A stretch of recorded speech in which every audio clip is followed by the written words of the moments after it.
Fala, povo de Deus, a graça e a paz em nome de Jesus. Chegamos a Romanos capítulo 6.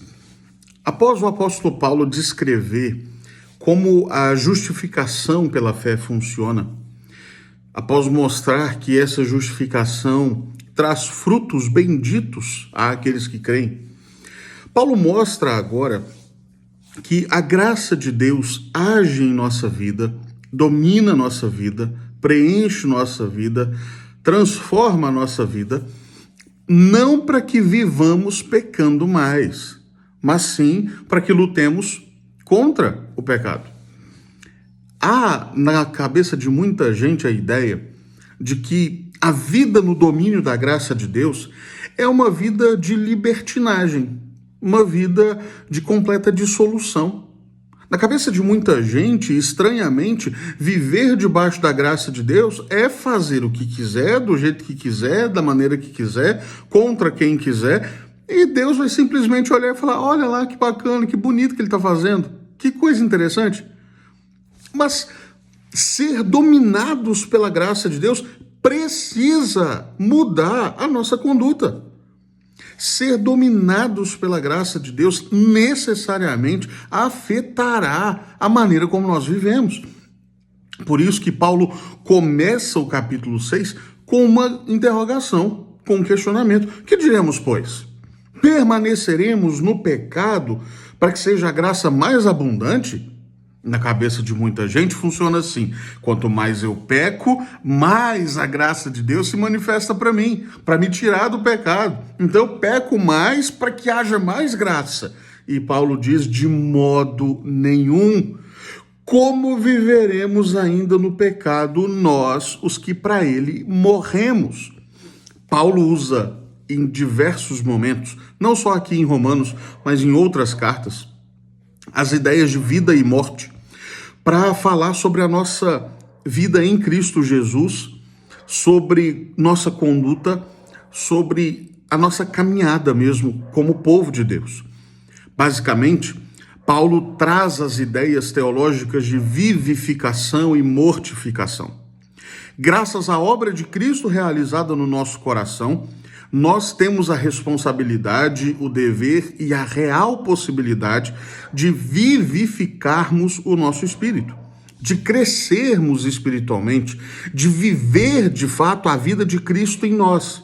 E também, pela mesma obra realizada por Cristo no nosso coração, por nós, nós temos o dever e a responsabilidade de mortificar a nossa carne, de crucificar a nossa carne, de renunciar aos princípios e valores que a nossa carne exige, que a nossa carne requer de nós. Sabemos bem que o pendor da carne é para a morte, que a inclinação da nossa carne é para o mal. Sabemos bem que o desejo carnal do nosso coração é aquilo que desagrada ao Senhor, que desonra ao Deus da nossa vida, ao Senhor da nossa salvação, aquele que transformou a nossa história. Ora, nós não podemos permitir que estes desejos sejam prevalecentes em nossa vida.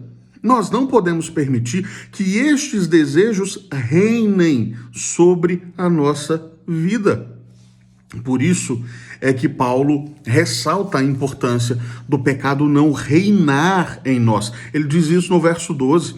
Não reine, portanto, o pecado em vosso corpo mortal, de maneira que obedeçais às suas paixões, nem ofereçais cada um os membros do seu corpo ao pecado, como instrumentos de iniquidade, mas oferecei-vos a Deus, como ressurretos dentre os mortos, e os vossos membros a Deus, como instrumentos de justiça.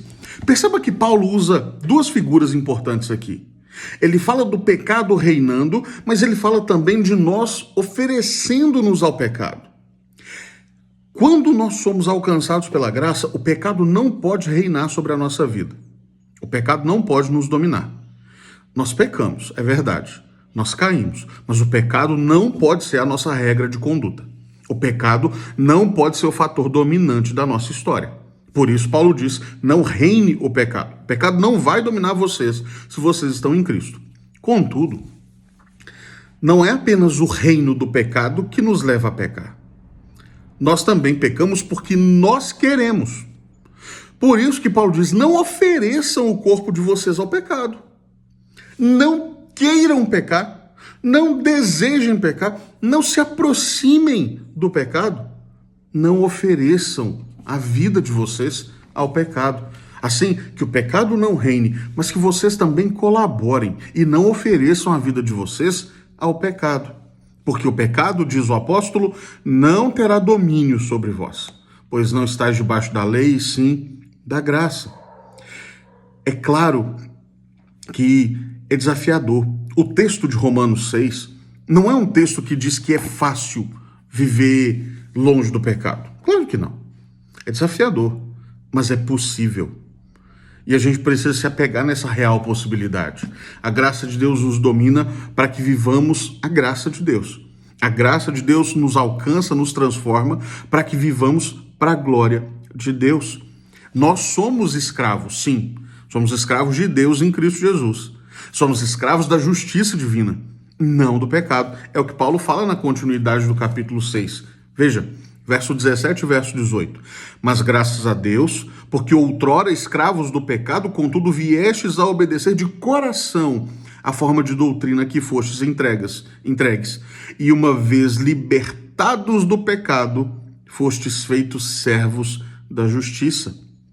Nós somos servos de Deus, o Senhor perfeito, o justo. E agora não mais servos do pecado, não mais escravos do pecado. E ele conclui, agora, porém, libertados do pecado, transformados em servos de Deus, tendes o vosso fruto para a santificação e, por fim, a vida eterna. Porque o salário, a paga do pecado, é a morte. Mas o dom gratuito de Deus, isso é maravilhoso. A gente não faz nada por merecer. Deus nos salva, Deus nos dá a graça da salvação, nos redime. Não vai pagar o salário do pecado mais.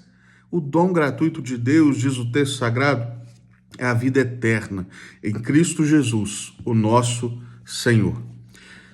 Meu irmão, minha irmã, ser santo é possível, graças à obra de Cristo em nós. Crescer em santidade é possível. Há desafios, certamente há, mas eles são superados pelo poder do Espírito que habita em nós.